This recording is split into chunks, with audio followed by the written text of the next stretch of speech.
লঙ্কার আচার এইভাবে বানালে মাছ, মাংস, ডিম কোনো তরকারির প্রয়োজন হবে না। ভাত, রুটি, পরোটা সবকিছুই এই আচার দিয়ে খেয়ে ফেলতে পারবে। আর কোনো রকম কেমিক্যাল ছাড়াই সারা বছর পর্যন্ত সংরক্ষণ করে রাখা যাবে। আমার হাতের এই লঙ্কার আচার যে একবার খেয়েছে বারবার রিকোয়েস্ট করে রেসিপি জানার জন্য।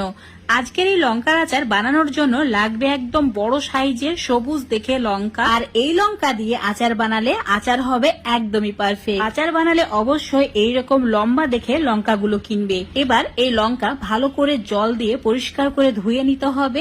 তারপর জল ঝরিয়ে লঙ্কাগুলোকে তুলে নিতে হবে কোনো পাত্রে।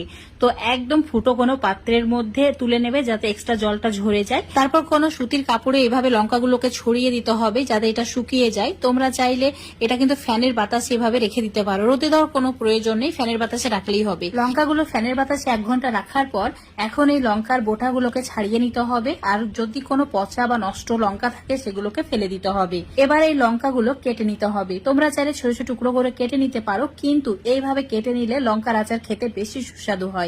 তো এইভাবে চেষ্টা করবে কাঁচি দিয়ে লম্বা করে কেটে নেওয়ার। কাঁচি বা বটি দিয়ে কেটে নেবে, খুবই সহজে অল্প সময়ে কেটে নেওয়া হয়ে যাবে। এখন এটা সাইডে রাখা থাক। এবার মশলা বানিয়ে নিতে হবে। গোটা মশলা দিয়ে মশলা বানানোর জন্য চুলোর উপর একটা ফ্রাই প্যান নিতে হবে। অ্যাড করে দিতে হবে মৌরি 4 চামচ। এখানে বড় চামচের মাপ করে 4 চামচ মৌরি নিয়েছি আর 2 চামচ নিয়েছি গোটা জিরে। এবার ছোট চামচের মাপ করে 2 চামচ মেথি নিতে হবে। আর দিয়ে দিতে হবে বড় চামচের 4 চামচ কালো সর্ষে। এখানে হলুদ বা সাদা সর্ষে অ্যাড করা যাবে না, কালো সর্ষে দিয়েই কিন্তু বানাবে, খুবই ভালো লাগবে খেতে। এখানে সমস্ত মশলার পরিমাণটা 500 গ্রাম কাঁচা লঙ্কার পরিমাণ হিসাব করে অ্যাড করেছি। যদি তোমরা লঙ্কার পরিমাণটা কমাও তাহলে মশলার পরিমাণটাও কমিয়ে নেবে।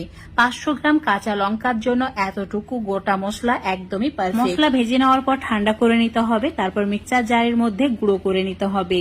তো খুব বেশি মসৃণ করে ফেলবে না, হালকা একটু গোটা গোটা থাকলেও কিন্তু ভালো লাগবে খেতে। এবার চুলোর উপর ফ্রাই প্যান নিয়েছি, অ্যাড করে দিচ্ছি 1 কাপ মানে 200 গ্রাম মতো সর্ষের তেল।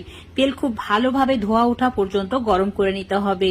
দেখতে পাচ্ছ ধোয়া উঠতে শুরু করেছে, তো চুলো থেকে নামিয়ে ঠান্ডা করে নিচ্ছি। এবার নিতে হবে লেবু। তো ভিনিগারের পরিবর্তে লেবু ইউজ করব। তো এখানে 500 গ্রাম কাঁচা লঙ্কার জন্য 8টি লেবু লাগবে। লেবুর রসটা বের করে নিতে হবে। যদি তোমরা ভিনিগার দিতে চাও, মানে যে সাদা সিরকা পাওয়া যায় সেটা, তাহলে 8 চামচ মতো অ্যাড করবে। সমস্ত লেবু থেকে রসটা বের করা হয়ে গেছে, সাইডে রেখে দিচ্ছি। এবার কেটে রাখা লঙ্কাগুলো একটা বড় সাইজের বাটি বা পাত্রের মধ্যে নিয়ে নিতে হবে। এবার এই লঙ্কার মধ্যে দিয়ে দিতে হবে হলুদ গুঁড়ো 1 চামচ, 1 চামচ কালো জিরে, 1 চামচ হিং। হিং দেওয়ার কারণে লঙ্কার আচারের স্বাদ অনেক গুণ বেড়ে যায়। এবার দিতে হবে নুন। তো নুনের পরিমাণটা নিজেদের স্বাদের থেকে একটু বেশি রাখবে।